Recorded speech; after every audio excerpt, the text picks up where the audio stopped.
this is the biggest breakthrough for the future of Bayonetta 3. Shoutouts to Kiwi in our Rock Unity Discord server for pointing this out, finding it in the end credits of Bayonetta 3. This is an amazing find. It's definitely going to be a character that will appear in future chapters of the DLC in the secret storybook, considering it's in the same art style. Using a little bit of AI sharpening, this figure has both masculine and feminine features, from the fluffy shorts or skirt, the short hair, but this distinct feature of the cape is similar to someone that we've met briefly. Not me thinking it's the other forbidden child that I theorized in 2020. But moving on, there's also this horn/scar-like feature which is protruding from their left eye, coupled with the fluffy blonde or platinum hair. The scenario is that this child is shown helping brave Cereza. Now, there is even an argument to say that the storybook is an alternate timeline separate from the Brave timeline, meaning that this child is not the young version of Cereza that we used in Bayonetta 3. And to that I say, I swear everything's already confusing enough, but let's just assume this is a recount of the Brave timeline. Just assume. This scene shows brave Cereza in her, let's say, elementary school years, injured, sitting near a vine thorned with red roses. What makes me think this is the Brave timeline is that she is holding something close to her heart, similar to how B1 Bayonetta told her to in the events of the first game. I'm sure she is holding her Umbran watch, which seems to be after trying to conduct her first spells. Remember, Cereza at this point seems to be trying really hard, possibly working much harder to be the strongest Umbran witch, going quite hard on herself compared to the other variants. Crazy Gal put forward the idea of, what if this child is a young Lucon? This is where you're going to have to listen closely. We stated that Lucon is from a separate timeline in the multiverse where he is king of the fairies, therefore being a timeline where a Luca variant has mastered Twilight powers. The cape, the blondish hair, the symbolism of this child being from the light, lending a hand. I don't mind this idea. I think it'd be a great way to explain all the Twilight powers or the origin of Twilight. However,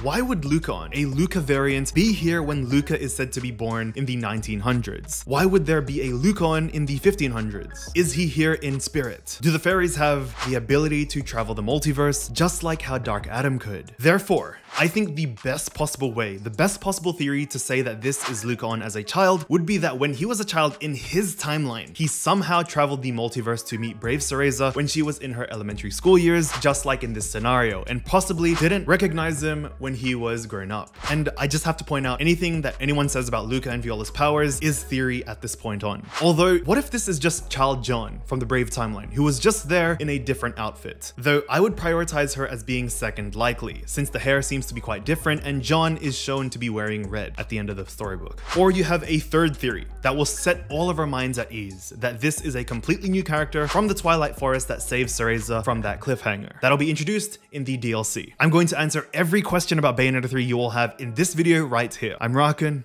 and never get disheartened.